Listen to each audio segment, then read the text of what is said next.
암호화폐 시장에서 ETF라는 말이 나오면 많은 사람들은 흔히 이렇게 생각합니다. ETF가 나오면 가격이 오를 것이다. 하지만 실제로 상황은 조금 더 복잡합니다. ETF는 쉽게 말하면 주식처럼 거래 가능한 펀드입니다.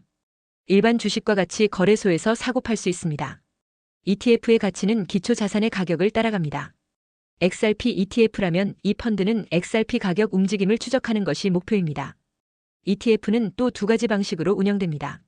첫째로 현물 기반 ETF는 운용사가 실제 XRP를 현물로 보유합니다.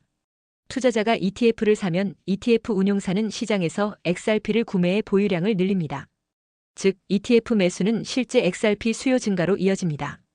이와는 다르게 선물 기반 ETF 운용사는 XRP를 직접 보유하지 않고 선물 계약을 사서 가격을 추적합니다. 투자자가 ETF를 사도 실제 XRP 수요가 늘어나지 않을 수 있습니다.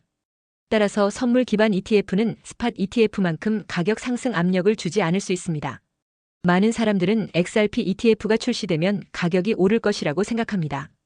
ETF가 출시되면 기관과 개인 투자자가 XRP에 접근하기 쉬워집니다. 더 많은 사람들이 ETF를 통해 XRP를 사면 시장 수요가 증가하고 가격이 오를 가능성이 있습니다. 하지만 현실은 조금 다릅니다. XRP 가격은 수요와 공급의 균형에 따라 결정되기 때문입니다. ETF가 나와도 판매 압력이 더 크면 가격은 떨어질 수 있습니다. 예를 들어 기존 투자자들이 지금 고점이다라 판단하면 대량 매도할 수 있습니다. 즉, ETF 출시는 가격 상승의 확정이 아니라 수요 증가 가능성의 신호일 뿐입니다. 비트코인 ETF를 예를 들어봅시다. 2024년 1월 미국에서 현물 기반 스팟 BTC ETF가 출시되었습니다. 당시 ETF 출시 직후 BTC 가격은 28K였습니다. 이후 약간 조정을 받았지만 가파른 상승세를 타면서 과거 고점을 돌파했습니다. 하지만 ETF 출시 후에도 단기적으로는 20% 정도 하락하는 경우도 있었습니다. 이를 통해 우리는 이해해야 합니다. 즉, ETF는 가격에 영향을 줄 수 있는 촉매일 뿐 보증은 아니라는 것입니다. ETF가 출시되어도 운용사의 거래 자금보다 고래의 매도세가 더 크면 가격은 하락합니다. 반대로 ETF와 함께 매수세가 강하면 가격은 상승합니다. ETF 운용사가 얼마나 많은 XRP를 보유하는지도 중요합니다. 운용사가 적은 양만 사거나 유동성을 확보하지 못하면 ETF 출시 효과가 제한적일 수 있습니다. 2025년 말 기준 여러 운용사가 XRP ETF를 상장했거나 신청 중입니다. 상장 ETF 대부분은 스팟 기반으로 실제 XRP를 보유합니다. XRP ETF 출시는 제도권 투자 접근성을 향상시키고 잠재적 수요가 증가하는 신호일 수 있습니다. ETF 승인이라는 대형 호재가 현실화되자 그동안 기대감으로 가격이 올랐던 부분에 대해 기관 투자자들을 포함한 많은 투자자들이 차익 실현에 나섰습니다. ETF 발행사가 현물 XRP를 조달할 때 일반 거래소의 공개 주문장 대신 유동성 공급자를 통한 장외 거래를 이용하는 경우가 많습니다.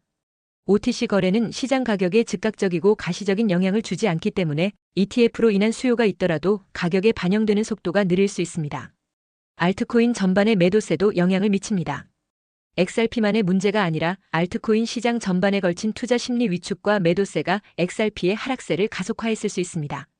가격 하락 과정에서 대규모 롱 포지션이 강제 청산되면서 추가적인 매도 물량이 시장에 쏟아져 가격을 더욱 끌어내린 것도 원인으로 지목됩니다. 2025년 12월의 암호화폐 시장은 독특한 환경 속에서 움직이고 있습니다. 시장은 단순히 상승이나 하락이라는 단기적 방향성보다 강세로 전환될 수 있는가? 라는 질문을 더 많이 받는 시점에 와 있습니다. 특히 2025년 중반 이후부터 ETF를 통한 자금 유입이 꾸준히 증가하면서 이번 약세는 저점 매수 구간일까 아니면 더 깊은 침체의 전조일까? 라는 논쟁이 계속되고 있습니다. 2024에서 2025년의 거시 환경을 보면 암호화폐는 단기 약세 또는 조정 국면을 여러 번 겪었지만 동시에 장기 강세의 초입에서 흔히 나타나는 조건들이 서서히 맞춰지는 단계입니다. ETF를 중심으로 한 기관 자금 유입은 꾸준히 증가하고 있으며 각국의 중앙은행은 금리 동결 완화의 방향을 천천히 향하고 있습니다. 이 두 가지 변화는 개별 가격 차트보다 더 강력한 신호입니다. 특히 2025년에 나타나는 ETF 유입의 형태는 과거 2021년의 개인 투자자 주도 상승과 완전히 다른 구조를 띱니다.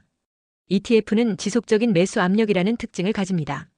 왜냐하면 연금 퇴직연금 등에서 ETF 비중을 자동으로 늘리기 때문입니다. 기관 포트폴리오 리밸런싱 과정에서 일정 금액이 계속 들어옵니다.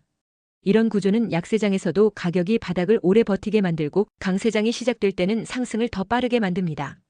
ETF 유입은 기관 투자자의 시각 전환을 보여줍니다. 연금펀드, 대형 자산운용사, 대학기금, 보험사, 글로벌 펀드, 이들은 단기 매매로 수익을 내는 일이 거의 없습니다.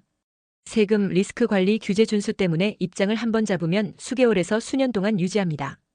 ETF가 시장에 존재한다는 것은 단기 뉴스에 흔들리지 않는 매일 유입되는 수요가 생겼다는 뜻입니다.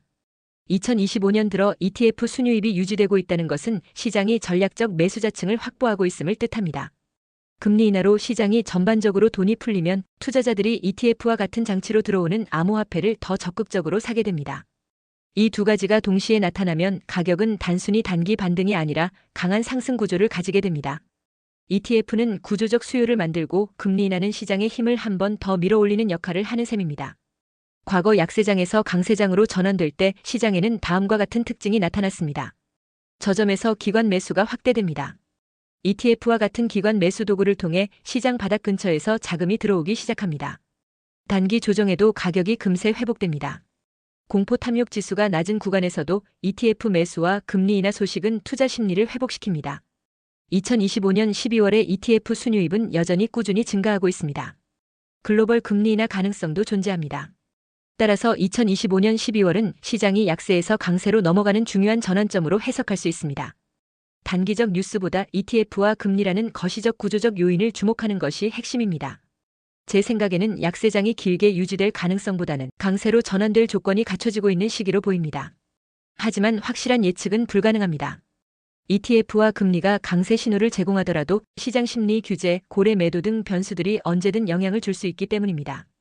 결국 2025년 12월은 암호화폐 시장이 단순한 변동성을 넘어 구조적 강세장으로 전환될 수 있는 전환점임을 이해하는 것이 가장 중요합니다.